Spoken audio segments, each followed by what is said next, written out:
नमस्कार, एनडीटीवी मध्य प्रदेश छत्तीसगढ़ देख रहे हैं आप। मैं हूं अमृत तिवारी। बालाघाट से अहम खबर है। नक्सलियों के साथ मुठभेड़ से जुड़ा अपडेट सामने आया है। 62 लाख के 4 हाईकोर्ट इनामी महिला नक्सली ढेर किए गए हैं। एक नक्सली पर 20 लाख और 3 पर 14 लाख का इनाम था।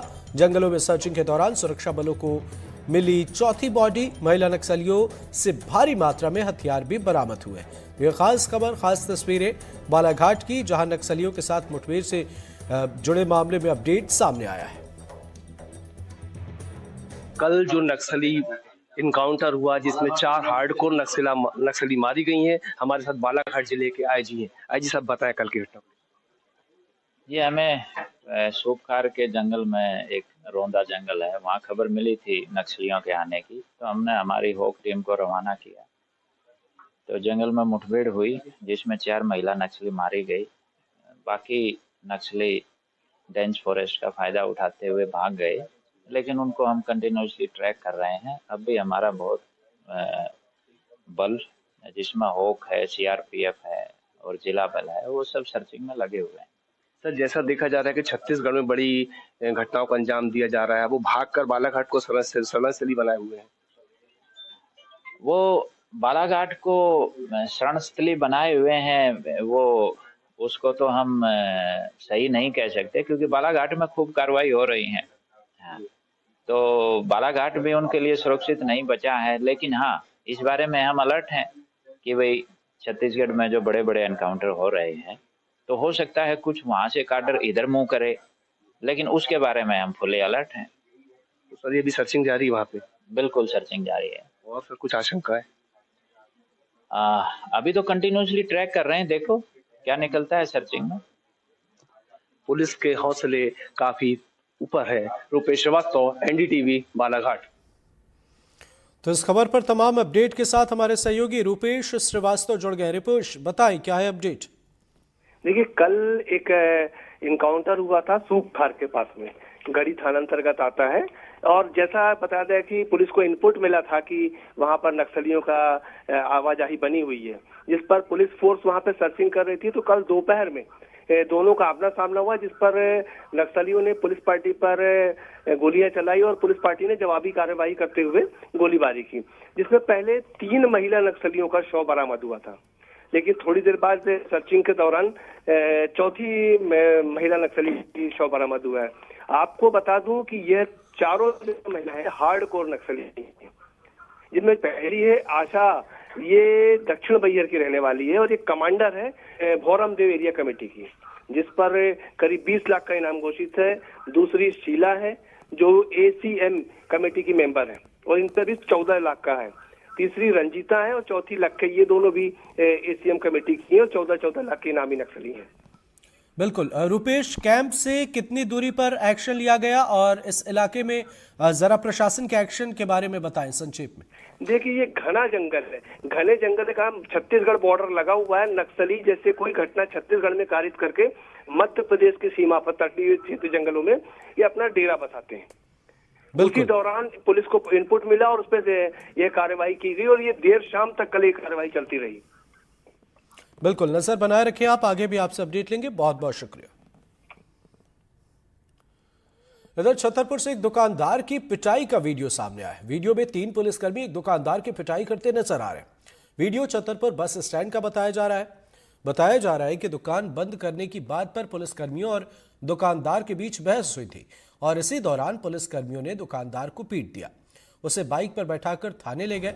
इस मामले में थाना प्रभारी अरविंद कुजूर ने बताया कि दुकान बंद करने की बात पर दुकानदार बहस कर रहा था। उसे थाने ले जाकर समझाया गया। बाद में समझाने के बाद उसे छोड़ दिया गया।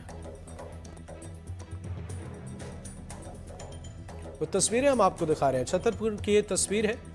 पिटाई की एक तस्वीर सामने आई है। हालांकि प्रशासन का दावा है कि ना समझने के बाद जब दुकानदार को समझाया गया और वो नहीं समझा तो उसे लेकर थाने गए, समझाया और उसके बाद छोड़ दिया।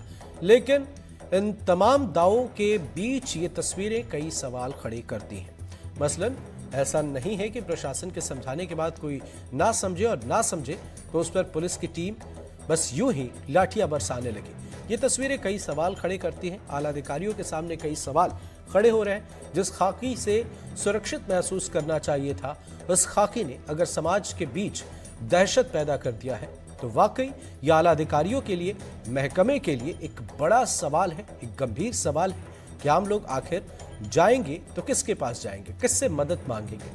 सहयोगी अरविंद तिवारी हमारे साथ जुड़े हैं। अरविंद, इन तस्वीरों को देखने के बाद जो दावे हैं, ऐसा लग रहा है जैसे इस बीच कुछ ना कुछ और भी है। क्या है ये पूरा मामला? छतरपुर पुलिस की दमंगई है ये मामला है कि ये लोग जो दुकानदार हैं वो अपनी दुकान समय से बंद कर रहे थे, लेकिन ये कह रहे थे कि आप तत्काल दुकान बंद करिए, नहीं तो हम आपको जबरन दुकान बंद कर देंगे। लेकिन वो कह रहे थे कि जैसे 10 बजे का टाइम है, मैं 10 बजे दुकान बंद कर दूंगा, लेकिन ये 9 बजे दुकान बंद करवा रहे। ये सिर्फ पुलिस की बहुत ज्यादा दमंगई है।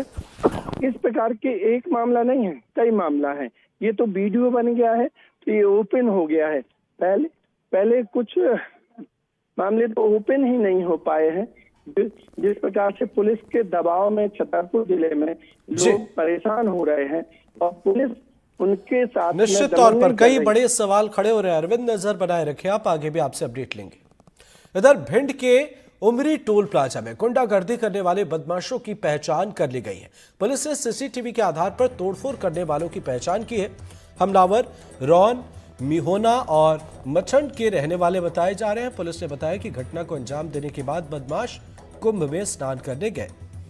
इन बदमाशों को पकड़ने के लिए यूपी के लिए टीमें रवाना की गई हैं। 5 दिन पहले टोल टैक्स नहीं देने की बात पर अड़े बदमाशों ने एक टोल कर्मचारी को गोली मारकर घायल कर दिया था। साथ ही बचाने आए लाइनमैन की भी पिटाई कर दी थी। सहयोगी दिलीप सोनी जुड़ गए हमारे साथ। दिलीप, बताएं क्या है ये पूरा मामला? देखिए, मैं आपको बताता हूँ, जो उमरी का जो टोल प्लाजा है, उस पर 4-5 दिन पहले जो बदमाश से टोल टैक्स नहीं देने को लेकर पूरा विवाद हुआ था। विवाद इतना बड़ा कि वो उस पर फायरिंग की गई। फायरिंग के बाद उस पर जो वहाँ एक कर्मचारी था, उसके जमकर मारपीट की गई लाठी डंडे से, और साथ ही एक बचाने आए कर्मचारी को भी उन्होंने पीटा था, जिसमें 2 लोग घायल हुए थे। हालांकि इस घटना के बाद पुलिस ने जो सीसीटीवी जो कैमरे जो वायरल हुआ था, उसके आधार पर जो आरोपी हैं उनको चिन्हित कर लिया गया। तो जो बताया जा रहा है कि जो आरोपी हैं उत्तर प्रदेश की तरफ भाग गए हैं और वो बता रहे कुंभ नहाने के लिए गए हैं। हालांकि इस सूचना पर जो पुलिस है जो अपनी 3 जो टीम है वो गठित कर दी गई है और जो उनको आरोपी की तलाश में जुटी हुई है। और पुलिस का कहना है कि जो आरोपी हैं जो मछंड, भिंड के मछंड, मेहोना और रोन के रहने वाले हैं, और जो आरोपी हैं उनको जल्द से गिरफ्तार किया जाएगा। बिल्कुल, नजर बनाए रखें दिलीप, बहुत बहुत शुक्रिया। जांजगीर चांपा में शादी में नाचने की बात पर युवक की हत्या के 8 आरोपियों को पुलिस ने गिरफ्तार कर लिया है।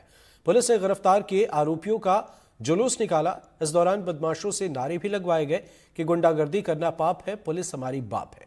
चांपा थाना क्षेत्र में बारात में डांस की बात पर 2 गुटों में विवाद हुआ था और इस दौरान आरोपी मनोज ने अपने साथियों के साथ मिलकर 2 युवकों पर चाकू से हमला कर दिया था, जिसमें से एक की मौत हो गई जबकि दूसरा गंभीर रूप से घायल है।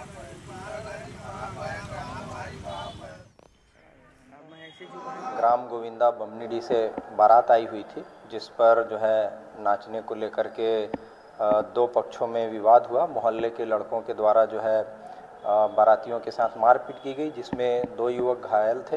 एक युवक की जो है इलाज के दौरान मृत्यु हो गई। इसमें चांपा पुलिस के द्वारा तत्काल जो है गंभीर धाराओं में अपराध दर्ज किया गया था और मृत्यु के पश्चात उसमें हत्या की भी धारा जोड़ी गई है और सभी आरोपियों को पुलिस ने जो है गिरफ्तार किया है।